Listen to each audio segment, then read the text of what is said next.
Chennai Silks.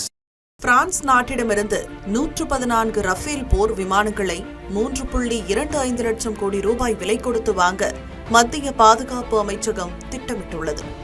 ஐரோப்பிய நாடான பிரான்சிடமிருந்து நம் விமானப்படைக்காக 36 ரஃபேல் போர் விமானங்கள் ஏற்கனவே வாங்கப்பட்டன. மேலும் இந்திய கடற்படையை வலுப்படுத்தும் நோக்கில் 26 ரஃபேல் விமானங்களை வாங்க கடந்த ஆண்டு ஏப்ரலில் ஒப்பந்தம் கையெழுத்தானது. இந்நிலையில் மேலும் 114 ரஃபேல் விமானங்களை வாங்க இந்தியா முடிவு செய்திருப்பது தற்சார்பு தேசம் என்ற இலக்கை நோக்கிய பயணத்திற்கு பேருதவியாக இருக்கும் என பாதுகாப்புத்துறை வல்லுநர்கள் நம்பிக்கை தெரிவிக்கின்றனர்.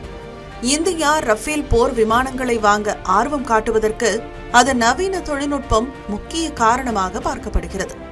F4.1 மற்றும் F4.2 வெர்ஷன்களில் இடம் பிடித்திருக்கும் ரேடார் அமைப்புகள் டாப் நாட்ச் டெக்னாலஜியால் வடிவமைக்கப்பட்டவை எனவும் விமானங்களுக்காக பிரத்யேகமாக உருவாக்கப்பட்ட ஹெல்மெட்கள் அவர்களுக்கு வேண்டிய அனைத்து தகவல்களையும் கண்முன்னே நிறுத்தும் எனவும் கூறப்படுகிறது.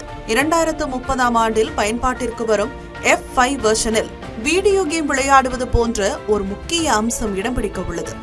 விமானிகள் பாதுகாப்பான இடங்களில் ரஃபேல் விமானத்தை நிலைநிறுத்திக் கொண்டு அதில் இடம் பிடித்திருக்கும் ரோபோ ட்ரோன்களை ஏவி ஆபத்தான இடங்களில் தாக்குதலை நடத்த முடியும். ரஃபேல் போர் விமானத்தை ஓர் ஆகாய உளவாளி என்று சொன்னால் மிகையாகாது.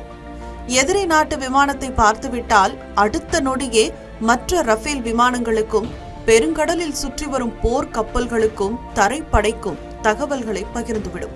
இது நமது முப்படைகள் ஒருங்கிணைந்து செயல்படுவதற்கு உதவியாக இருக்கும். இந்தியா தற்போது வாங்கும் 114 ரஃபேல் விமானங்களில் 12 முதல் 18 வரை மட்டுமே பிரான்சில் தயாரிக்கப்படுகிறது.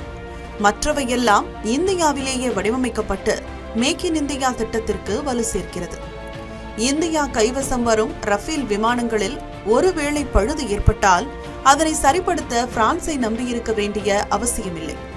ஏனென்றால் தெலுங்கானா மாநிலம் ஹைதராபாத்திலேயே பராமரிப்பு மற்றும் பழுது நீக்கம் மையம் அமைக்கப்பட இருப்பதாக தெரிகிறது. 114 ரஃபேல் விமானங்களை வாங்க இந்த ஆண்டு துவக்கத்திலேயே முடிவெடுக்கப்பட்டாலும் பிரான்ஸ் அதிபர் இமானுவேல் மேக்ரானின் இந்தியா பயணத்தின் போது இது குறித்த அதிகாரப்பூர்வ அறிவிப்பு வெளியாகும் என தெரிகிறது. மத்திய பாதுகாப்பு கொள்முதல் வாரியம் நிதி ஒதுக்கீட்டுக்கான ஒப்புதலை விரைவில் வழங்க உள்ளது.